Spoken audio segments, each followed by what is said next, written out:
तो स्वागत है आप सभी का। साथ के साथ हम इसके अलावा हम और भी बहुत या कार्बन सिक्वेंस्ट्रेशन के बारे में। अब ये टर्म्स बहुत सुनने में आपको नहीं लग रही होंगी, बट अमूमन इनके बारे में बहुत सी चीजें आपको दी जाती है करंट अफेयर्स में। अब इसमें वेरियस टाइप्स आ जाते हैं, जैसे ओशन सिक्वेंस्ट्रेशन, जियोलॉजिकल सिक्वेंस्ट्रेशन, टेरेस्ट्रियल सिक्वेंस्ट्रेशन। इन सभी के बारे में भी हम एक एक करके समझेंगे, सो दैट आने वाले टाइम में हमें कोई परेशानी ना हो। कभी भी अगर एग्जाम में क्वेश्चन आता है कार्बन कैप्चर से रिलेटेड, तो हम उसको एड्रेस कर सकें। तो उस बेसिस पे हम पूरे इस लेक्चर में चीजों को समझेंगे। यहाँ पर हम जानेंगे कि क्या मेथड्स हैं जिसके थ्रू हम कार्बन सिक्वेंस्ट्रेशन को अचीव कर सकते हैं। अब ये मेथड्स वेरी कर सकते हैं। जैसे मैं आपको बताता हूँ, इसमें एक तरीका होता है नेचुरल और एक होता है आर्टिफिशियल। नेचुरल में हम देखेंगे कि कैसे पेड़ वगैरह लगाकर हम ग्रीन हाउस गैसेस को रिमूव करते हैं और उससे एक्चुअल में हम कार्बन सिक्वेंस्ट्रेशन कर रहे हैं। दूसरा तरीका होता है जहां पर आप आर्टिफिशियल चीजों को यूज करते हैं, जैसे आर्टिफिशियल लीफ बना दी, आर्टिफिशियल ट्री बना दिए, या और कोई कार्बन कैप्चर की टेक्निक। उदाहरण के तौर पे मान लीजिए एक इंडस्ट्री है, इस इंडस्ट्री की चिमनी के ऊपर, जैसे मान लीजिए थर्मल पावर प्लांट है, इसकी चिमनी के ऊपर मैंने कुछ ऐसा मैकेनिज्म लगाया जहां से मैं कार्बन डाइऑक्साइड को अलग कर सकूं। इसे मैं एक टैंकर में स्टोर करूंगा और इस टैंकर को मैं कहीं ना कहीं छुपा दूंगा, जैसे ओशन की गहराइयों में, या कहीं जियोलॉजिकल फॉल्ट देखता हूं मैं वहां पर, या टेरेस्ट्रियल एरिया में कहीं, जहां पर इजीली ये एनवायरमेंट में एंटर ना कर सके। तो ये आर्टिफिशियल मेथड्स में आ गए। तो इन चीजों के बारे में हम समझेंगे कि कहां कहां हम इनको यूज कर सकते हैं। देन एक टर्म आती है कार्बन सिंक। कार्बन सिंक भी इंपॉर्टेंट टर्म है हमारी, बिकॉज अमूमन इसके बारे में भी आपको क्वेश्चंस देखने को मिल जाते हैं यूपीएससी में, बिकॉज आज की डेट में हमारा कहीं ना कहीं इसके ऊपर फोकस भी बहुत ज्यादा है। खासकर अगर इंडिया की बात करें तो इंडिया में नेचुरल सिंक्स के ऊपर ज्यादा फोकस है, जैसे ओशंस, फॉरेस्ट और सॉइल। तो उनको भी हम समझेंगे कि कैसे हम उन चीजों को यूटिलाइज कर सकते हैं, क्या क्या कॉन्सेप्ट्स हैं वहां पर। अब यहाँ पर एक चीज हम पहले देख चुके हैं, ब्लू कार्बन, ब्लैक कार्बन और ब्राउन कार्बन के बारे में। तो यहाँ एक बार फिर से हम जानेंगे ब्लू कार्बन के बारे में, ग्रीन कार्बन के बारे में, ताकि हमें ये पता रहे कि अगर यूपीएससी ऐसा क्वेश्चन पूछती है व्हाट इज ब्लू कार्बन, तो उसका आंसर हम कर सकें। व्हाट इज ग्रीन कार्बन, उसका आंसर हम कर सकें। तो इन चीजों के ऊपर हमारा फोकस रहेगा। इसके साथ साथ हम सिक्वेंस्ट्रेशन में एक और टेक्निक देखेंगे, दैट इज जियो इंजीनियरिंग। मतलब कार्बन कैप्चर में हम एक और टेक्निक देखेंगे, जियो इंजीनियरिंग। अब जियो इंजीनियरिंग में मैं आपको एग्जांपल दूंगा स्नो पियर्सन मूवी का, जहां पर आपके क्रिस एवंस हीरो हैं। आप इस मूवी को देखना जरूर, इससे आपको कहीं ना कहीं कुछ चीजें पता लगेंगी कि अगर ह्यूमैनिटी कुछ ऐसे जैसे मिरर्स को ऊपर प्लेस कर देते हैं स्पेस में, या वाइटनिंग ऑफ क्लाउड करती है, तो इससे क्या नेगेटिव रिपरकशंस हो सकते हैं, आपको उनके बारे में बताऊंगा। फिर ड्रॉबैक्स के बारे में जानेंगे हम आज के लेक्चर में ही। और बाकी जो बचे हुए आपके मेथड्स हैं, जैसे कार्बन क्रेडिट हो गया, देन कार्बन ऑफसेटिंग हो गया, कार्बन टैक्स हो गया, अभी रिसेंटली यूरोपियन यूनियन ने कार्बन टैक्स लगाया, तो उसके बारे में हम समझेंगे। तो आज का हमारा लेक्चर इन्हीं चीजों के इर्द गिर्द घूमेगा। तो आइए शुरुआत करते हैं आज के लेक्चर की। सबसे पहली टर्म है क्लाइमेट फोर्सिंग। क्लाइमेट फोर्सिंग को समझने के लिए पहले आपको समझना होगा क्लाइमेट सिस्टम को। क्लाइमेट सिस्टम में हम उन एरियाज को इंक्लूड करते हैं जहां पर वेदर और क्लाइमेटिक फिनोमेना हम ऑब्जर्व कर सकते हैं। फॉर एग्जांपल, जहां पर हम विंड की या वाटर की मूवमेंट ऑब्जर्व कर सकते हैं। उसके अलावा रेनफॉल या प्रेसिपिटेशन जहां पर ऑब्जर्व करते हैं, उन सभी पार्ट्स को हम क्लाइमेटिक सिस्टम में काउंट करते हैं। यहाँ पर आपके लिथोस्फेयर, एटमॉस्फेयर, हाइड्रोस्फेयर, क्रायोस्फेयर और बायोस्फेयर सभी इंक्लूडेड है। आइए अब समझते हैं क्लाइमेट फोर्सिंग क्या होता है। अब मान लीजिए आपके क्लाइमेटिक सिस्टम से बाहर कोई फोर्स एग्जिस्ट करती है और इस फोर्स की वजह से आपकी अर्थ का क्लाइमेट चेंज हो रहा हो, तो इसी को कह देते हैं हम क्लाइमेट फोर्सिंग। मतलब कहने की बात यह है कि क्लाइमेट सिस्टम से बाहर जो भी फोर्स एग्जिस्ट करती है और उसकी वजह से अर्थ का क्लाइमेट चेंज हो रहा हो, तो इसी को कहते हैं हम क्लाइमेट फोर्सिंग। क्लाइमेट फोर्सिंग एक फिजिकल प्रोसेस है जिसके कारण अर्थ का क्लाइमेट इंपैक्ट होता है और इसके लिए रिस्पॉन्सिबल है सेवरल फोर्सिंग फैक्टर्स। अब ये जो फोर्सिंग फैक्टर्स होते हैं, ये आपके क्लाइमेट सिस्टम से बाहर एग्जिस्ट करते हैं और क्लाइमेट सिस्टम में हम इंक्लूड करते हैं वो सभी क्लाइमेटिक फोर्सेस जो हाइड्रोस्फीयर, लिथोस्फीयर, क्रायोस्फीयर, एटमॉस्फेयर और बायोस्फीयर में हम देखते हैं। अब आप में से कईयों के लिए काफी कंफ्यूजिंग होगी ये टर्म, तो इसे समझाने के लिए मैं आपको एक एग्जांपल देता हूं। मान लीजिए ये सन है और इस सन से हर रोज 100 यूनिट्स आ रहे थे। अब सन के अंदर हो रही न्यूक्लियर रिएक्शन किसी वजह से डिक्लाइन हो जाती है और अब अर्थ पे पहुंच रही है सिर्फ 70 यूनिट, मतलब 70 यूनिट। अब ये जो यूनिट्स में डिक्लाइन आया है, इसकी वजह से आप देखेंगे अर्थ का जो मीन टेंपरेचर है वो कहीं ना कहीं डिक्लाइन करेगा। अब अर्थ का अगर मीन टेंपरेचर डिक्लाइन करेगा, तो जो प्राइम फोर्स है अर्थ पे क्लाइमेटिक कंडीशन या क्लाइमेटिक फिनोमेना के लिए, दैट इज सन, और सन से आने वाली हीट। अब अगर ये हीट ही कम हो गई तो आप देखेंगे कि क्लाइमेट में वेरिएशन आएंगे। तो ये जो क्लाइमेट में वेरिएशन आए यहाँ पे, this whole process is known as climate forcing. क्योंकि ये जो आपका सन है, ये हमारे क्लाइमेट सिस्टम का पार्ट नहीं है, it is outside the scope of climate system. क्योंकि जब हम क्लाइमेटोलॉजी डिस्कस करते हैं, क्या हम सन को डिस्कस करते हैं वहां पे? नहीं। तो अगर ये आपकी क्लाइमेटिक सिस्टम से बाहर है, तो इसी वजह से हम ये कह सकते हैं ये जो सन की इनकमिंग सोलर रेडिएशन का इंपैक्ट है अर्थ की हीटिंग और कूलिंग पे, दैट इज क्लाइमेट फोर्सिंग। अब कई लोगों को अभी भी ना समझ में आया हो, तो उनके लिए एक और एग्जांपल, मान लीजिए ये एक वॉल्केनिक माउंटेन है और इससे बहुत ज्यादा स्मोक निकल रहा है। अब ये स्मोक आपके एटमॉस्फेयर में फैलेगा। अब इस स्मोक में प्रेजेंट होता है सल्फर ऑक्साइड्स। अब ये सल्फर ऑक्साइड आपकी इनकमिंग सोलर रेडिएशन को रिफ्लेक्ट कर देते हैं, जिसकी वजह से अर्थ पे इनकमिंग सोलर रेडिएशन कम पहुंचती है। अब होगा क्या, यहां पर जैसे ही इनकमिंग सोलर रेडिएशन डिक्रीज करेगी, तो अर्थ का मीन टेंपरेचर डिक्लाइन करेगा। अगर अर्थ का मीन टेंपरेचर डिक्लाइन करेगा, तो इससे आप देखेंगे अर्थ के क्लाइमेट में बहुत सा चेंज आएगा। और यही कारण है कि ये वॉल्केनिज्म यहाँ पे आपके क्लाइमेट फोर्सिंग प्रोसेस का पार्ट है। आप में से कुछ लोग कंफ्यूज हो रहे होंगे कि सर वॉल्केनिज्म तो लिथोस्फीयर का पार्ट है, how it can be not included inside the climate system. अब इसका मैं आपको जवाब दूंगा, क्या हमने वॉल्केनिज्म को क्लाइमेटोलॉजी में पढ़ा था या जियोमॉर्फोलॉजी में? अगर आप जानते हैं कि वॉल्केनिज्म को हमने जियोमॉर्फोलॉजी में कवर किया है, तो आप अच्छे से समझ गए हैं कि क्लाइमेट सिस्टम का पार्ट वॉल्केनिज्म नहीं होता। तो इसी वजह से ये भी एक क्लाइमेट फोर्सिंग का पार्ट है।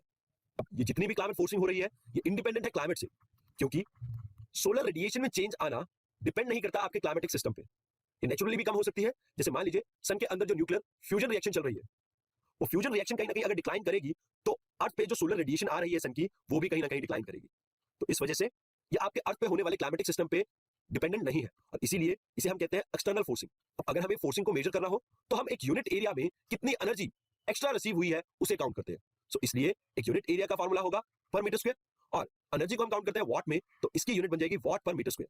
उसके अलावा ये जो आपकी हीट इंक्रीज होती है इसको बैलेंस करने के लिए अर्थ अपना टेम्परेचर इंक्रीज भी कर सकता है और डिक्रीज भी कर सकता है in response to this climate forcing. तो इसी वजह से जो आप देख रहे हैं अभी रिसेंट टाइम में अर्थ का टेम्परेचर राइज हो रहा है, तो अर्थ कहीं ना कहीं एक न्यू बैलेंस क्रिएट करने की कोशिश कर रही है ताकि अर्थ इस क्लाइमेट फोर्सिंग को काउंटर कर सके। अब ये जो क्लाइमेट फोर्सिंग है ये दो टाइप की हो सकती है। एक होती है पॉजिटिव फोर्सिंग, मतलब अर्थ का टेम्परेचर राइज करेगा इसमें। दूसरी होती है नेगेटिव फोर्सिंग, जहां पर अर्थ का टेम्परेचर डिक्लाइन करेगा।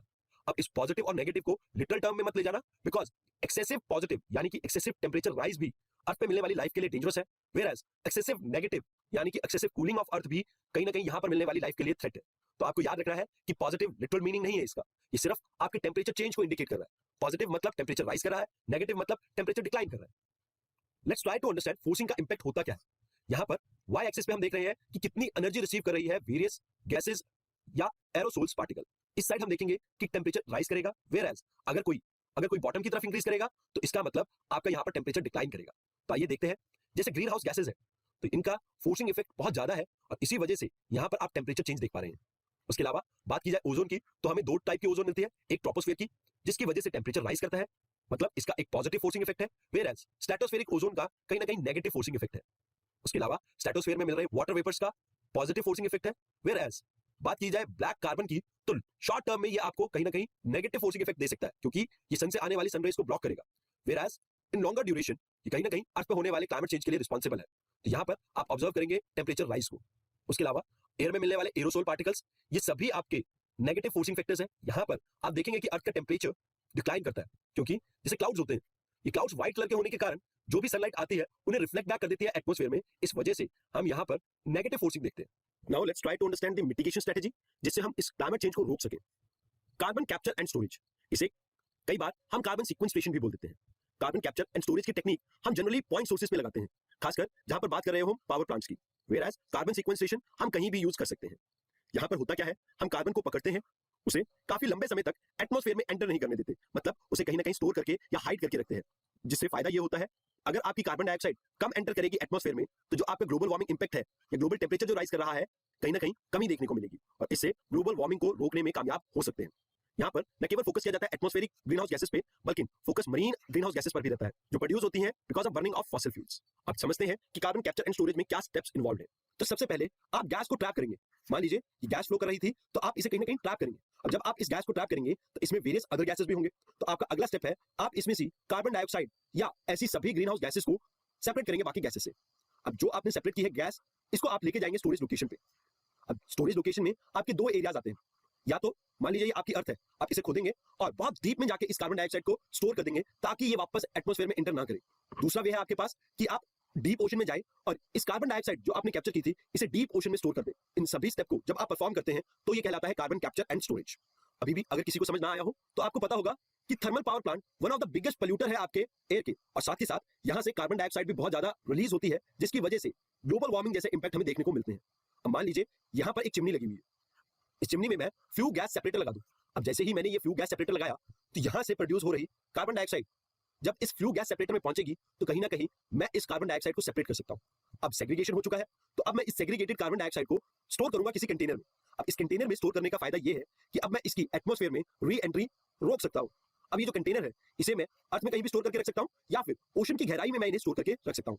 अब दोनों केसेस में मैं ये इंश्योर करने की कोशिश करूंगा कि जो ये कार्बन डाइऑक्साइड है ये एंटर ना करे आपके एटमॉस्फेयर में अंटिल और अनलेस जो आपकी कार्बन डाइऑक्साइड की पीक है वो डिक्लाइन ना करने लग जाए, खासकर अगले 100 सालों तक तो बिल्कुल भी ना एंटर कर पाए ये कार्बन डाइऑक्साइड। बात की जाए टाइप ऑफ सीक्वेंस्ट्रेशन की, अगर आप कार्बन को स्टोर कर रहे हैं ओशन में तो इसे कह देते हैं हम ओशन सीक्वेंस्ट्रेशन। यहाँ पर हम डायरेक्टली कार्बन डाइऑक्साइड को इंजेक्ट कर सकते हैं ओशंस में। उसके अलावा हम फर्टिलाइजेशन टेक्निक को भी यूज कर सकते हैं। इस फर्टिलाइजेशन को हम डिटेल में समझेंगे आने वाली स्लाइड्स में। उसके अलावा हम जियोलॉजिकल सीक्वेंस्ट्रेशन भी कर सकते हैं। अपकमिंग ईयर्स में इसका पोटेंशियल बहुत ज्यादा है, बिकॉज यहाँ पर आप जो नेचुरली फॉल्ट मिलते हैं, मान लीजिए ये आपकी प्लेट टेक्टोनिक मूवमेंट चल रही है यहाँ पे। अब जब ये आपकी प्लेट टेक्टोनिक मूवमेंट चल रही है तो यहाँ पर एक फॉल्ट लाइन क्रिएट होगी, और इस गैप में अगर मैं कार्बन डाइऑक्साइड भर दूं तो कहीं ना कहीं लॉन्ग टर्म स्टोरेज का काम कर सकते हैं फॉर द कार्बन डाइऑक्साइड। इसके अलावा जो भी आपकी माइंस या पेट्रोलियम रिजर्व्स खाली पड़े हैं वहां पर भी मैं इनको स्टोर कर सकता हूँ। तो सभी केसेस में ये आपकी जियोलॉजिकल सीक्वेंस्ट्रेशन का पार्ट होगी। उसके अलावा नेक्स्ट वन इज टेरेस्ट्रियल सीक्वेंस्ट्रेशन। यहाँ पर हम फोकस करते हैं कि हम कार्बन को स्टोर कर सके सॉइल में और वेजिटेशन में। यहाँ पर फोकस नेचुरल सिंक पे किया जा रहा है, जहां पर हम कोशिश कर रहे हैं कि फॉरेस्ट कवर इस तरह से इंक्रीज कर सके जो एक्सेसिव कार्बन डाइऑक्साइड प्रोड्यूस हो रही है उसे हम अब्सॉर्ब कर सके। तो ये आपके 3 सीक्वेंस्ट्रेशन के टाइप्स हैं। इसके अलावा सीक्वेंस्ट्रेशन की कुछ मैकेनिज्म्स होते हैं। पहला टाइप है हाइड्रोडायनेमिक ट्रैपिंग। यहाँ पर आपके कार्बन डाइऑक्साइड को एक नॉन परमिएबल रॉक के नीचे दबा के रखा जाता है। फॉर एग्जाम्पल, आपको पता होगा ये जो नेचुरल गैस मिलती है इससे ऊपर जो रॉक्स होती हैं नॉन परमिएबल होती है। नॉन परमिएबल होने के कारण ये जो आपकी नेचुरल गैस है इसे एटमॉस्फेयर में रिलीज नहीं होने देते। अब ऐसे ही किसी लोकेशन में जहां से हमने नेचुरल गैस रिमूव कर चुके हैं उन एरियाज में अगर हम कार्बन डाइऑक्साइड को स्टोर कर दे तो कहीं ना कहीं इसे भी हम एटमॉस्फेयर में रिलीज होने से रोक सकते हैं। Next one is solubility trapping. यहाँ पर हम कार्बन डाइऑक्साइड को डिसॉल्व करते हैं किसी लिक्विड में, चाहे वो वाटर हो या ऑयल, और इसमें कोशिश ये की जाती है कि ये मिक्सचर जो है ये काफी स्टेबल हो ताकि जो आपकी कार्बन डाइऑक्साइड है वो वापस एंटर ना कर सके एटमॉस्फेयर में। अब जो तीसरा मेथड है इसे कहते हैं मिनरल कार्बोनेशन। यहाँ पर कार्बन डाइऑक्साइड को किसी मिनरल या फ्लूइड या ऑर्गेनिक मैटर से रिएक्ट करवाया जाता है ताकि हम एक स्टेबल कंपाउंड फॉर्म कर सके और जिससे हम इस कार्बन डाइऑक्साइड को एटमॉस्फेयर में एंटर करने से रोक सकें। फॉर एग्जाम्पल, मैग्नीशियम कार्बोनेट, ये आपके कार्बन डाइऑक्साइड से ही फॉर्म होता है और काफी स्टेबल प्रोडक्ट है जिसकी वजह से हम कार्बन डाइऑक्साइड को एटमॉस्फेयर में एंटर करने से रोक सकते हैं। Now let us discuss various method of carbon sequestration. हम इसे अप्लाई कैसे कर सकते हैं, तो आप उन अप्लाइड मेथड की बात करते हैं। सबसे पहला है हमारा एफॉरेस्टेशन एंड रीफॉरेस्टेशन। आपको इन दोनों के बीच का बेसिक डिफरेंस पता होना चाहिए। बात की जाए एफॉरेस्टेशन की तो यहाँ पर फोकस किया जाता है एक नए एरिया में। मान लीजिए ये बिल्कुल एक खाली इलाका था, इस नए एरिया में अगर हम प्लांट्स ग्रो करते हैं that is afforestation. Whereas reforestation में हम ऑलरेडी एक जंगल कटा हुआ था, उस कटे हुए जंगल वाले एरिया में हम फिर से प्लांट्स ग्रो करते हैं, दैट इज रिफॉरेस्टेशन। दोनों में बेसिक डिफरेंस यही है, एक में हम नया लैंड लेके आ रहे हैं अंडर एफॉरेस्टेशन और दूसरे में यानी रिफॉरेस्टेशन में हम ऑलरेडी एक फॉरेस्ट कवर है उसके अंदर फॉरेस्ट कवर को इंक्रीज करने की कोशिश कर रहे हैं। ये जो आपके फॉरेस्ट है ये बहुत इंपॉर्टेंट सोर्स है कार्बन अब्जॉर्प्शन के। ये लगभग 2 गीगाटन कार्बन डाइऑक्साइड हर साल अब्जॉर्ब करते हैं। वर्ल्ड लीडर्स बहुत ज्यादा एम्फसाइज करते हैं फॉरेस्ट मैनेजमेंट प्रैक्टिसेस पे, जिसमें ना केवल वो फोकस करते हैं फॉरेस्ट कवर को इंक्रीज करने की यानी कार्बन स्टोरेज को इंक्रीज करने की, बट वो फोकस करते हैं इन ट्रीज को जेनेटिकली मॉडिफाई करने की भी, ताकि हम इन प्लांट्स की जो कार्बन स्टोरेज की कैपेसिटी है या कार्बन अब्जॉर्ब करने की कैपेसिटी है उसे हम इंप्रूव कर सके। फॉर एग्जाम्पल, मान लीजिए ये एक पेड़ है, ये पेड़ एक दिन में 100 केजी कार्बन डाइऑक्साइड को अब्जॉर्ब करता है। अब हम कोशिश ये कर रहे हैं कि इस प्लांट के जीन्स को हम इस तरह से मॉडिफाई कर सकें ताकि ये एक दिन में 1000 या 500 केजी कार्बन डाइऑक्साइड को अब्जॉर्ब कर सके। इन जेनेटिक मॉडिफिकेशन में हमारा फोकस है कि कैसे हम क्लाइमेट चेंज को रोक सकें और कार्बन अब्जॉर्प्शन इन ट्रीज में इंप्रूव कर सकें। Next method is carbon farming. देखिए, जब भी हम फार्मिंग की बात करते हैं तो आपके दिमाग में आता है कि एक खेत है उसमें से कुछ फसल उगेगी, बट यहाँ पर कोई फसल नहीं उगा रहे हैं हम, यहाँ पर हम कार्बन डाइऑक्साइड को ट्रैप कर रहे हैं और इसमें हम वेरियस स्ट्रेटजीज का इस्तेमाल करते हैं। जैसे हम यहाँ पर टिलिंग नहीं करते इन खेतों में, उसके अलावा हम ऐसे प्लांट्स को यूज करते हैं जिनकी रूट्स बहुत ज्यादा लंबी हो, उसके अलावा हम यहाँ पर ऑर्गेनिक मैटर को मिक्स करते हैं सॉइल के साथ ताकि जो इनमें ट्रैप्ड कार्बन डाइऑक्साइड है हम उन्हें मूव करवा सके सॉइल में।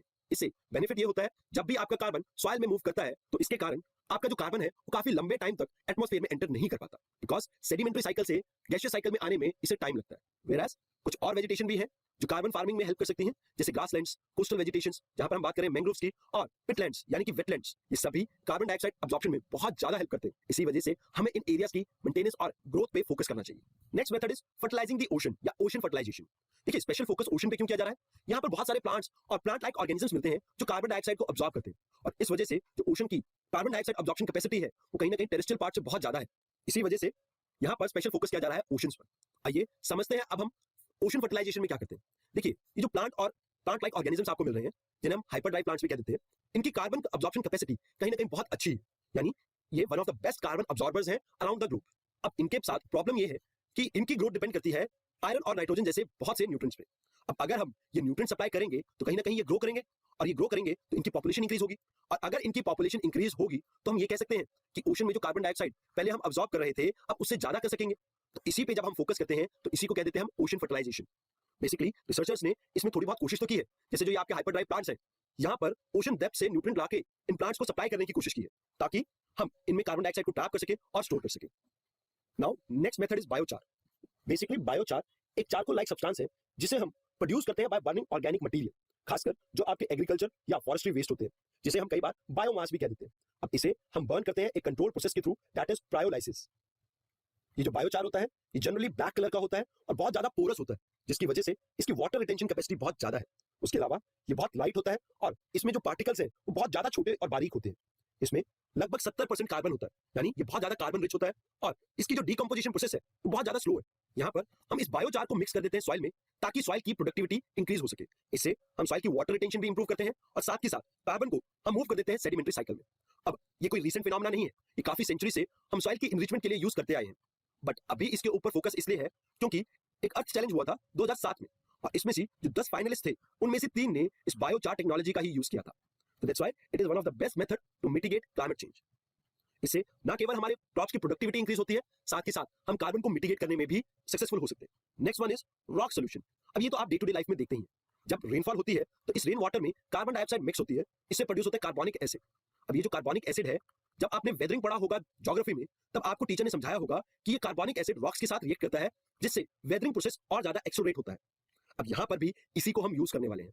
हम रॉक्स को क्रश करके उसका सरफेस एरिया बढ़ा देते हैं, यानी ज्यादा से ज्यादा एरिया को हम एक्सपोज करेंगे कार्बन डाइऑक्साइड से, ताकि ये जो आपका एरिया है ये रिएक्ट कर सके कार्बन डाइऑक्साइड से और इस कार्बन डाइऑक्साइड को अपने अंदर ये रॉक्स स्टोर कर सके, और इसी प्रोसेस को हम क्या देते हैं, rock solution. Next method is direct air capture and storage. ये बेसिकली स्विट्जरलैंड में टेस्ट चल रहा है, जिसमें एरिजोना स्टेट यूनिवर्सिटी और क्लाइम वर्क करके एक कंपनी है, ये दोनों एक साथ आई हैं ताकि हम डायरेक्ट एयर से कार्बन को कैप्चर करें और काफी लंबे समय तक हम इसे एटमॉस्फेयर से दूर रख सकें। यहाँ पर एयर से कार्बन डाइऑक्साइड को कैप्चर करने के लिए हम केमिकल्स और सॉलिड्स का इस्तेमाल कर रहे हैं, ताकि हम थिन एयर में से भी कार्बन डाइऑक्साइड को रिमूव कर सके। मतलब बहती हवा में से भी अगर आप कार्बन डाइऑक्साइड को एक्सट्रैक्ट करेंगे तो कहीं ना कहीं आपकी जो कॉस्ट है वो रिड्यूस हो जाएगी कार्बन कैप्चर की। उसके अलावा यहाँ पर फोकस किया जा रहा है कि इस कैप्चर्ड कार्बन डाइऑक्साइड को या कार्बन को हम एक लॉन्ग लास्टिंग मटेरियल में कन्वर्ट कर सकें। अगर ऐसा नहीं कर पाए तो हम इसे एक अंडरग्राउंड चैम्बर में स्टोर कर देंगे, ताकि ये एक लंबे समय तक एटमॉस्फेयर में एंटर ना कर सके। ऑल्दो ये एयर कैप्चर या स्टोरेज की टेक्नोलॉजी कोई नई नहीं है, इसे हम सबमरीन्स और स्पेसक्राफ्ट्स में पहले भी यूज करते रहे हैं। थ्योरेटिकली ये कहा जाता है जो हम कार्बन डाइऑक्साइड डायरेक्ट एटमॉस्फेयर में से कैप्चर कर सकते हैं, कई टाइम ज्यादा एफिशिएंट है एज कंपेयर टू जो प्लांट कर सकते हैं। तो दैट्स व्हाई इस टेक्नोलॉजी पे बहुत एम्फसाइज किया जा रहा है। Now next one is carbon sink. देखिए कार्बन सिंक क्या होता है, बेसिकली जब हम सिक्वेंस्ट्रेशन में जहां पर कार्बन डाइऑक्साइड को स्टोर कर रहे थे वही तो सिंक होते हैं। तो एक तरह से carbon capture and storage, carbon sequestration और कार्बन सिंक एक दूसरे से रिलेटेड ही है। तो बात की जाए जहां पर आपका कार्बन अब्सॉर्ब होता है उन एरियाज को हम कह देते हैं कार्बन सिंक्स। अब ये दो तरह के हो सकते हैं, एक नेचुरल और एक होते हैं आर्टिफिशियल। नेचुरल में आपके ओशंस, फॉरेस्ट, सॉइल ये सभी इंक्लूडेड होते हैं, व्हेयरएज आर्टिफिशियल में हम उन एरियाज को इंक्लूड करते हैं जैसे जो आपके ऑयल रिजर्व्स होते हैं या माइंस, जहां पर हम इस कार्बन को लंबे समय तक स्टोर कर सकते हैं। बात की जाए नेचुरल सिंक की, तो सॉइल सबसे इंपॉर्टेंट नेचुरल सिंक है जहां पर हम कार्बन को बहुत लंबे समय तक स्टोर कर सकते हैं। आप में से कुछ लोग इस बात से एग्री नहीं करेंगे, तो उनको मैं समझाना चाहूंगा कि भैया ह्यूमस जो होता है, इस ह्यूमस में भी तो आपका कार्बन कंपाउंड होता है। उसके अलावा जो आपके प्लांट्स या डेड एनिमल्स डिकम्पोज होते हैं, इससे बनने वाली नेचुरल गैस या मीथेन, इनमें भी तो कार्बन कंपाउंड्स होते हैं। उसके अलावा डेड प्लांट्स हैं, इनसे हमें कोल मिलता है, तो ये कोल भी तो आपका कार्बन सिंक ही तो है। उसके अलावा क्रूड ऑयल में भी आपको कार्बन मिलता है। तो इन सभी तरीकों से आपकी सॉइल स्टोर करती है कार्बन डाइऑक्साइड को। मतलब जितने भी हमें फॉसिल फ्यूल मिलते हैं they all are carbon storage, और सबसे बड़े कार्बन स्टोरेज है। उसके अलावा हम सॉइल में वेरियस केमिकल और बायोलॉजिकल रिएक्शंस के कारण भी कार्बन की मूवमेंट देख सकते हैं।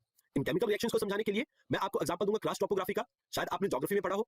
इन एरियाज में जो आपका कैल्शियम होता है ये रिएक्ट करता है कार्बन डाइऑक्साइड के साथ, और जिसकी वजह से आपका जो कार्बन डाइऑक्साइड है वो इंट्रूड करता है सेडिमेंट्री साइकिल में। उसके अलावा वेरियस लिविंग ऑर्गेनिजम्स जो आपको सॉइल के अंदर मिलते हैं, कहीं ना कहीं वो भी आपकी कार्बन डाइऑक्साइड को अब्सॉर्ब करके उन्हें कन्वर्ट करते हैं यूजफुल न्यूट्रिएंट्स में, जो बाद में प्लांट्स यूज अप कर सकते हैं। उसके अलावा नेचुरल सिंक में बात करें प्लांट्स की, तो plants with the help of photosynthesis बहुत बड़े एक कार्बन सिंक है। ऑल्दो इसको हम डिटेल में डिस्कस करेंगे when we will be discussing about plant as a carbon sink. बात की जाए वेरियस इंटरनेशनल ऑर्गेनाइजेशन और एग्रीमेंट्स में, हमने फोकस किया है सस्टेनेबल मैनेजमेंट ऑफ फॉरेस्ट पे, बिकॉज अगर ये फॉरेस्ट एरिया हम मेंटेन कर पाए या इसे इंक्रीज कर पाए तो इससे हम कहीं ना कहीं सस्टेनेबली मिटिगेट कर पाएंगे क्लाइमेट चेंज को। खासकर बात की जाए आईपीसीसी यानी inter governmental panel on climate change, इसने स्पेशल फोकस किया है इन प्लांट्स पर। उसके अलावा जो आपके ओशन वाटर है ये भी अब्सॉर्ब करते हैं carbon dioxide with various physicochemical और माइनर बायोकेमिकल प्रोसेसेस के थ्रू। फिजियोकेमिकल में हम बात कर रहे हैं जो एटमॉस्फेयर में कार्बन डाइऑक्साइड मिलती है वो वाटर के साथ रिएक्ट करके कार्बोनिक एसिड फॉर्म करती है, और जब भी रेनफॉल आएगी अल्टीमेटली पानी तो इन ओशंस में पहुंचेगा, और जब पानी ओशन में पहुंचेगा तो इसी को कहते हैं हम फिजियोकेमिकल रिएक्शन। उसके अलावा बायोलॉजिकल प्रोसेसेस, जैसे कि यहाँ पर भी फोटोसिंथेसिस होती है और साथ ही साथ रेस्पिरेशन भी चलती है, इन्हीं को कहते हैं हम बायोलॉजिकल प्रोसेसेस। यही वो कारण है जिनकी वजह से ओशन की carbon dioxide absorption capacity as compare to terrestrial part बहुत ज्यादा है। उसके अलावा यहाँ पर आपको एक चीज का डिफरेंशिएशन पता होना चाहिए, what is source and what is sink. देखिए सिंक उनको कहा जाता है जो कार्बन डाइऑक्साइड अब्सॉर्ब ज्यादा करे और रिलीज कम। फॉर एग्जांपल मैं भी सोर्स और सिंक में दोनों में काउंट हो सकता हूं, बट क्योंकि मैं कार्बन डाइऑक्साइड अब्सॉर्ब कम करता हूं वेयर एज रिलीज ज्यादा करता हूं, तो इस वजह से मेरी काउंटिंग होगी सोर्स में। वेयर एज जब हम प्लांट्स की बात करते हैं तो कार्बन डाइऑक्साइड प्रोड्यूस कम करती है और अब्सॉर्ब ज्यादा करती है, इस वजह से वो आती है सिंक की कैटेगरी में। तो आई होप जब हम बात कर रहे हैं सोर्स और सिंक की, तो आपको ये डिफरेंशिएशन क्लियर रहे। तो यहाँ पर आपके चाहे फॉरेस्ट हो, सॉइल हो, ओशन हो या एटमॉस्फेयर, ये सभी कार्बन को स्टोर करते हैं और इन्हीं में कार्बन डाइऑक्साइड मूव करती है इन दी कार्बन साइकिल। उसके अलावा यहाँ पर अब समझने की बात है 4 तरह के कार्बन को। एक होता है ब्लैक कार्बन, एक होता है ब्राउन, एक होता है ग्रीन और एक होता है ब्लू। तो आइए समझते हैं इन चारों के बीच का डिफरेंस। मान लीजिए आपने एक पीस ऑफ वुड जलाया और वो कंप्लीटली बर्न कर जाता है और उसमें से जो ये काला धुआं निकलता है यानी शूट पार्टिकल्स, इसको कह देते हैं हम ब्लैक कार्बन, यानी ये एक कंप्लीटली बर्न कार्बन पार्टिकल है। Whereas, जब आपका कार्बन पार्टिकल इनकम्प्लीटली बर्न होता है तो उसे कह देते हैं हम ब्राउन कार्बन। ग्रीन कार्बन और ब्लू कार्बन को आइए हम डिटेल में देखते हैं, बिकॉज ब्लैक कार्बन और ब्राउन कार्बन हम ऑलरेडी डिस्कस कर चुके हैं और ये पॉल्यूटेंट्स हैं जो एयर की क्वालिटी को डिक्लाइन करते हैं, जिससे ब्रीदिंग रिलेटेड प्रॉब्लम्स होती हैं।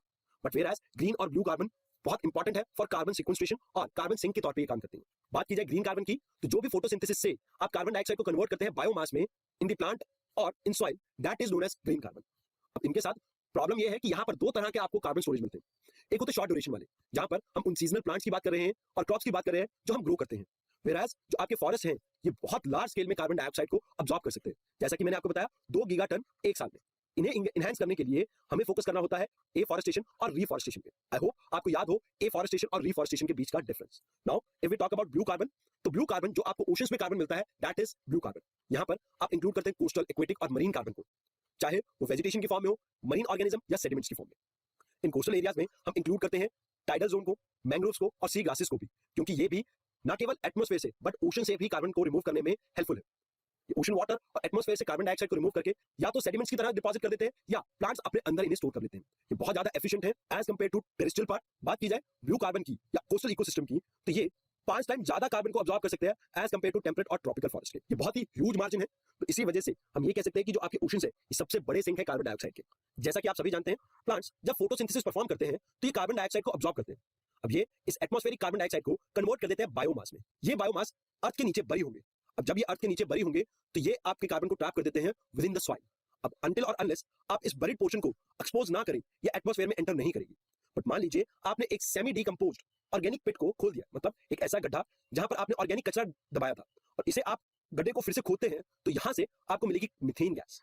ये methane gas green house gas है। इस वजह से आप देखेंगे कि ग्लोबल टेम्परेचर राइज कर सकता है। Whereas, अगर ये बायोमास फॉसिल्स में कन्वर्ट हो गया तो हमें इससे मिल सकते हैं फ्यूल्स, चाहे वो कोल हो या पेट्रोलियम। अब जब हम इन फ्यूल को बर्न करेंगे तो आप देखेंगे कि एटमॉस्फेयर में कार्बन डाइऑक्साइड वापस एंटर करता है।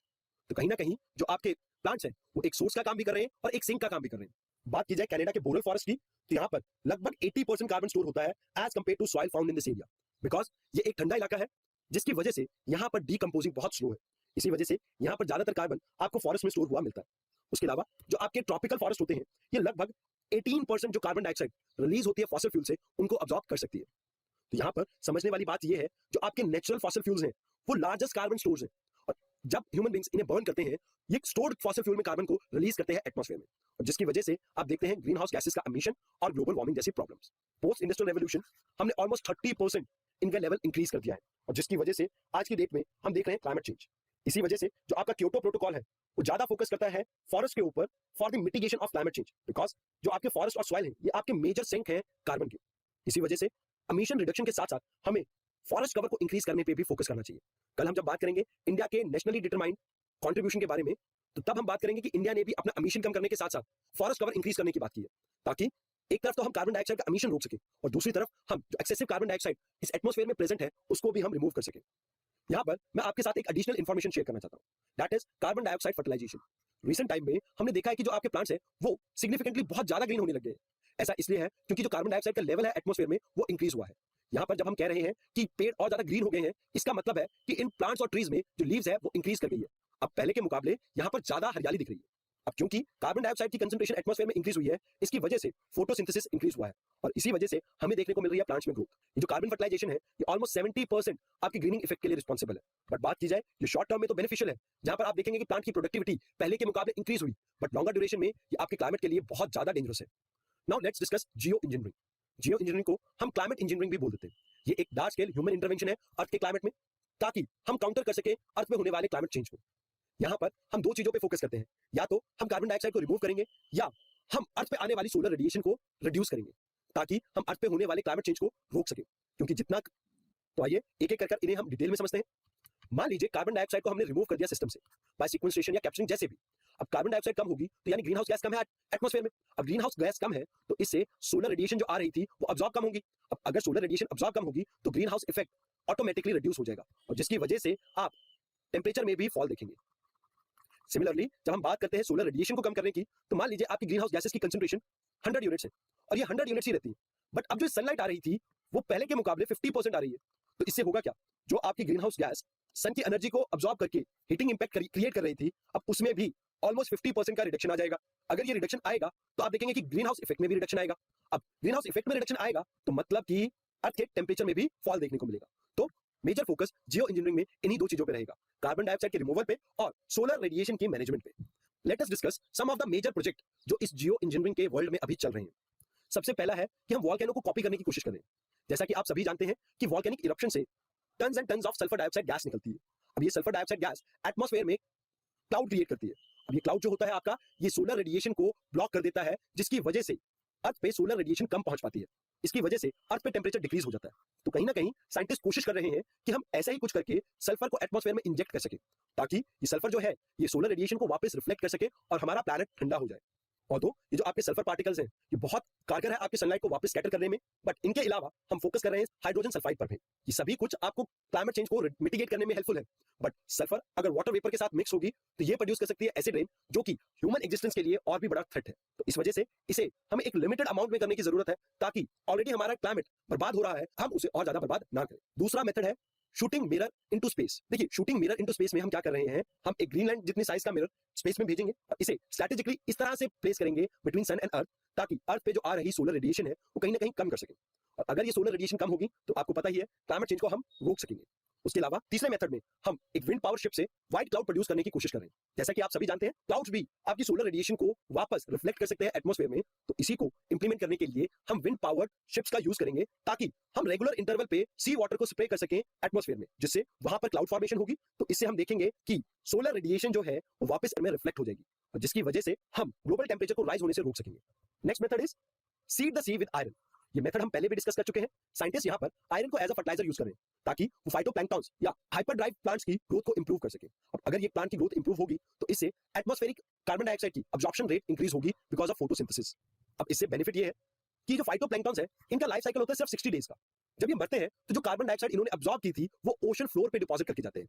मतलब ये जो कार्बन है काफी लंबे समय तक अब एटमॉस्फेयर में इंक्लूड नहीं करेगा। फेक ट्री या आर्टिफिशियल ट्री, यहाँ पर हमने एक प्रोटोटाइप डेवलप किया है जो 1 टन कार्बन डाइऑक्साइड को अब्सॉर्ब करता है लगभग 1 दिन में। इसके लिए रिक्वायर्ड एरिया है लगभग 50 स्क्वायर मीटर का और अभी ये नेसेंट स्टेज में है, तो इसके बारे में अभी हम कुछ नहीं कह सकते। These are the 5 major projects जो वर्ल्ड में अभी चल रहे हैं to mitigate climate change. Now let's discuss drawbacks of these geoengineering projects. Drawbacks.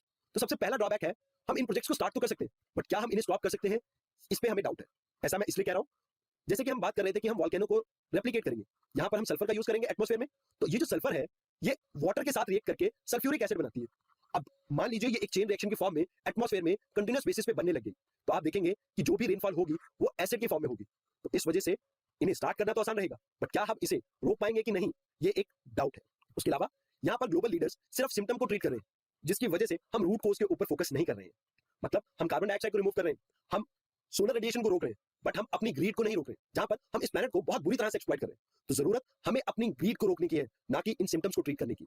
मान लीजिए एक पेशेंट है, इसे कैंसर है और कैंसर की वजह से इसके हाथ में दर्द है, तो यहाँ पर हम इसे पेन किलर देके इसके हाथ का दर्द हटाने की कोशिश कर रहे हैं, बट हम उस कैंसर को फैलने से नहीं रोक रहे। ऑल्दो यहाँ पर मान लीजिए इस केस में इस पर्सन का हाथ काटना पड़ेगा, इस हाथ काटने से कहीं ना कहीं ये फिर भी जिंदा रह सकता है।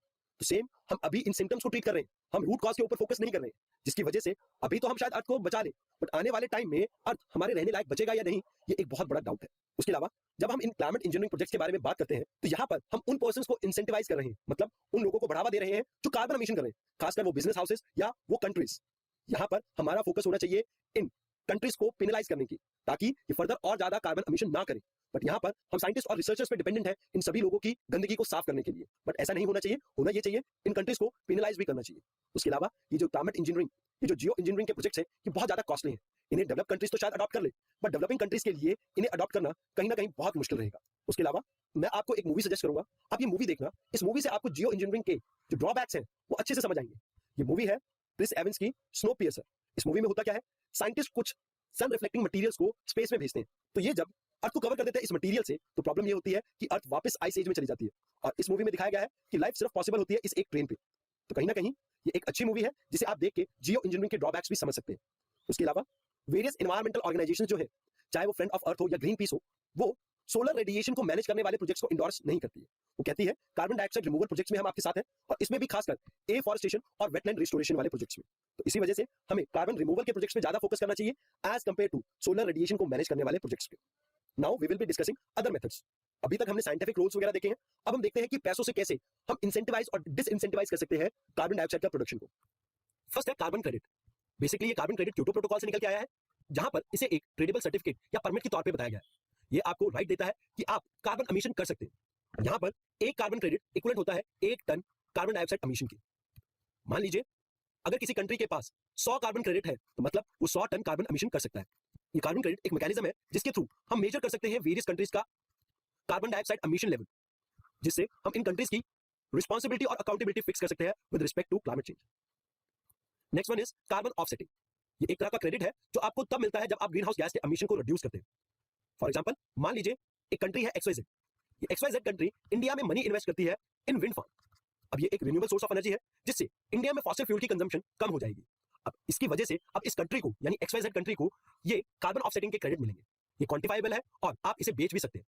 मान लीजिए इंडिया ने सोलर पावर प्लांट स्टार्ट किया। अब इस पावर प्लांट पे इंडिया ने 100 करोड़ रुपए खर्च दिए। अब इससे जो इनको कार्बन ऑफसेटिंग मिलेगी, अब ये कार्बन ऑफसेटिंग ये यूएस को बेच देता है 1000 करोड़ में। तो इस तरह से आप इन्हें खरीद और बेच भी सकते हैं। कार्बन टैक्स ये एक ऐसा मेजर है जिससे हम डिसइंसेंटिवाइज करते हैं कार्बन प्रोडक्शन को। ये आपके कैप एंड ट्रेड के मेथड से बहुत बेटर है जो हम क्योटो प्रोटोकॉल में यूज कर रहे हैं। खासकर बात की जाए कार्बन क्रेडिट की, इसमें एम ये है कि कम से कम फॉसिल फ्यूल यूज हो in the production. XYZ company है, ये फॉसिल फ्यूल का यूज करके कोई प्रोडक्ट बना रही है। अब ये प्रोडक्ट है आपका मोबाइल फोन। अब ये जो मोबाइल फोन ये बना रही है, तो इस कंपनी पे एक्स्ट्रा टैक्स चार्ज किया जाएगा सो दैट लोग इनके प्रोडक्ट्स खरीदने बंद कर दें या एटलीस्ट कम कर दें। तो इससे क्या होगा, अगर लोग इस कंपनी के प्रोडक्ट कम खरीदेंगे तो ये कंपनी ऑटोमेटिकली कोशिश करेगी रिन्यूएबल सोर्स ऑफ एनर्जी पे शिफ्ट करने की। इससे ऑटोमेटिकली आपके वर्ल्ड में कार्बन एमिशन कम हो जाएगा। तो that is the hidden agenda behind this whole process. और रिसेंटली इसे इंप्लीमेंट करा है आपके यूरोपियन यूनियन ने, जहां पर बात की जा रही है कार्बन बॉर्डर टैक्स की। कार्बन बॉर्डर टैक्स एक तरह की पेनल्टी है जो डिस्करेज करेगी उन प्रोडक्ट्स के इंपोर्ट को जो कार्बन इंटेंसिव है, खासकर steel, aluminium, cement, fertilizer and electricity. यहाँ पर यूरोपियन यूनियन की ये कोशिश है कि जो ग्रीन हाउस गैस एमिशन है इसे लगभग 55% तक कम कर सके ये 1990 के लेवल से बाय 2030। वर्ल्ड में ऐसा पहली बार हुआ है कि कार्बन बॉर्डर टैक्स इंपोज किया है किसी कंट्री ने या किसी यूनियन ने। इसे फेज मैनर में हम इंप्लीमेंट करेंगे स्टार्टिंग फ्रॉम 2026। यहाँ पर बेसलाइन से रिलेटेड प्रॉब्लम को सॉल्व करने के लिए हम नेचुरल बेसलाइन 0 कार्बन के लेके चलेंगे। उसके अलावा यहाँ पर कोशिश ये की जा रही है जो भी इन्वायरमेंटली अनसस्टेनेबल टेक्निक्स हैं या प्रोटेक्शन मैकेनिज्म्स हैं, हम उन्हें डिस्करेज करें। यहाँ पर पोल्यूटर टू पे प्रिंसिपल पे फोकस किया गया है, जहां पर जो ज्यादा पोल्यूशन करेंगे उन्हें ज्यादा पैसे पे करने होंगे। That brings us to the last topic of the day, carbon tax versus cap and trade. देखिए कैप एंड ट्रेड में आप प्रेडिक्टेबिलिटी नहीं ला सकते, बट कहीं ना कहीं अगर आप टैक्स इंपोज करते हैं तो आप प्रेडिक्टेबिलिटी ला सकते हैं कि ह्यूमंस के नेचर में चेंज आएगा। ऐसा इसलिए आप कोई फोन खरीदते हैं, अब उस पर गवर्नमेंट कार्बन टैक्स लगा के उसकी कॉस्ट 10 से 15% इंक्रीज कर दे, तो कहीं ना कहीं आपकी परचेसिंग पावर पे इंपैक्ट आएगा और जिसकी वजह से हम प्रेडिक्टेबल चेंजेस देख सकते हैं ह्यूमन हैबिट्स में। उसके अलावा जो आपका कैप एंड ट्रेड है इसको इंप्लीमेंट करना कहीं ना कहीं मुश्किल है, क्योंकि आप एमिशन को काउंट नहीं कर सकते हैं। बहुत मुश्किल है एमिशन को काउंट करना ऑल्दो। व्हेयरएज कार्बन टैक्स जब आप किसी भी चीज पे लगाते हैं तो इसे इंप्लीमेंट करना काफी ईजी है as compare to cap and trade. उसके अलावा जब हम बात करते हैं कैप एंड ट्रेड की यानी कार्बन क्रेडिट की, तो ये डे टू डे लाइफ में लोगों को समझ नहीं आती है। व्हेयरएज जब हम बात करते हैं कार्बन टैक्स की, यहाँ पर लोग इसका डायरेक्ट इंपैक्ट महसूस कर सकते हैं, जिसकी वजह से आप ये देखते हैं कि लोगों की बाइंग हैबिट्स में और यूजर्स पैटर्न में भी चेंज आता है। अब यहाँ पर कार्बन टैक्स के केसेस में मैनिपुलेशन के चांसेस बहुत कम है। अगर मान लीजिए आप कार्बन एमिट कर रहे हैं तो आपके ऊपर ही टैक्स लगेगा। आप कैप एंड ट्रेड की तरह यहाँ पर मैनिपुलेशन करना थोड़ा मुश्किल है। व्हेयरएज कैप एंड ट्रेड में आप अपने एमिशन लेवल को मैनिपुलेट कर सकते हैं, जिससे आप अपनी अकाउंटेबिलिटी से भाग सकते हैं। बट कार्बन टैक्स के केस में ऐसा नहीं है। जो कार्बन टैक्स से मनी कलेक्ट करेंगे आप उसे कहीं ना कहीं पब्लिक को रिबेट के तौर पे दे सकते हैं ताकि वो ना यूज करे फॉसिल फ्यूल्स को। फॉर एग्जांपल, मान लीजिए मैं पेट्रोल और डीजल पे टैक्स लगाऊं कार्बन टैक्स। अब इससे जो मनी कलेक्ट करूंगा उससे मैं रिबेट दे दूं इलेक्ट्रिक व्हीकल की परचेज में। कहीं ना कहीं मैं लोगों की बाइंग हैबिट को इस रिबेट से चेंज कर सकता हूं। तो these are the 5 things, 5 major differences between carbon tax and carbon credit. और इससे हमें यह पता लगा कि कार्बन टैक्स फार बेटर है as compare to carbon credit के। आज की डिस्कशन में हमारा फोकस या तो कार्बन रिमूवल पे रहा है या सोलर रेडिएशन को कम करने पे रहा है। ऐसा इसलिए क्योंकि अगर हम अभी एमिशन लेवल अपना डिक्रीज भी कर देते हैं तो भी जो एटमॉस्फेयर में गैसेस प्रेजेंट है उसकी वजह से ग्लोबल वार्मिंग कंटिन्यू होती रहेगी। तो कहीं ना कहीं जरूरत है या तो इस कार्बन डाइऑक्साइड को रिड्यूस करने की या फिर इस इनकमिंग सोलर रेडिएशन को रिड्यूस करने की। इसे मैं आपको समझाता हूं एक एग्जांपल के थ्रू। मान लीजिए 1750 में ग्रीन हाउस गैस का लेवल था 10 यूनिट्स। अब ये बढ़कर 2020 में, अब ये 2021 में बढ़कर 50 यूनिट तक पहुंच गया। अब इस 50 यूनिट ग्रीन हाउस गैस की वजह से हम रिपरकशन देख रहे हैं आज के टाइम में। मान लीजिए 2050 तक हम सभी तरह के कार्बन एमिशन को रिड्यूस करके जीरो पे ले आते हैं। अब उस टाइम तक आपके ग्रीन हाउस गैसेस का एमिशन लेवल 70 यूनिट तक पहुंच चुका है। अब ये जो 70 यूनिट्स है, ये कंटिन्यूसली अगर एनवायरनमेंट में प्रेजेंट रही तो प्रॉब्लम ये रहेगी कि इसकी वजह से ग्लोबल वार्मिंग का प्रोसेस कंटिन्यू होता रहेगा। बट मान लीजिए अगर इस 70 यूनिट में से मैं 40 यूनिट्स रिमूव कर दूं तो क्या होगा? कहीं ना कहीं ये जो ग्लोबल टेम्परेचर राइज कर रहा था उसके पेस में कहीं ना कहीं रिडक्शन आ जाएगा। तो इस वजह से जब हम क्लाइमेट चेंज के बारे में बात करते हैं तो हमें एमिशन रिड्यूस करने के साथ साथ focus in green house gases के रिमूवल पे भी करना चाहिए। दोस्तों आज के लेक्चर में इतना ही। आने वाले लेक्चर में हम समझेंगे यूएनएफसीसीसी के बारे में, उसकी पूरी प्रोसेसिंग को हम समझेंगे, कौन कौन सी इंपॉर्टेंट आपकी मीटिंग्स हुई है वहां पर, कॉप मीटिंग्स, उनको समझेंगे, क्या इंपॉर्टेंस रही है उन कॉप मीटिंग्स में, क्या इंपॉर्टेंट आउटकम रही है, उन सभी चीजों को हम समझेंगे ताकि आने वाले लेक्चर्स में हमें परेशानी ना हो और आने वाले प्रीलिम्स में भी। देखिए यहाँ पर आपको एक चीज समझनी होगी, आपके लेक्चर्स एनवायरमेंट के अभी खत्म हो जाएंगे, बट दिसंबर में आपकी एक और कॉप मीटिंग पेंडिंग है, कॉप 27। उसके जो इंपॉर्टेंट आउटकम रहेंगे तो कोशिश करना आप उन्हें अपने नोट्स में अपडेट कर लें, बिकॉज क्वेश्चन अब इस बार उससे पूछे जाएंगे, क्योंकि प्रीवियस जो हमारे कॉप मीटिंग्स हैं उनके बारे में तो यूपीएससी पूछ चुका है। अब हमारी कोशिश ये रहेगी कि आने वाले क्वेश्चन को कैसे एड्रेस कर सके उसके ऊपर फोकस करें। तो आज के इस लेक्चर में इतना ही। धन्यवाद।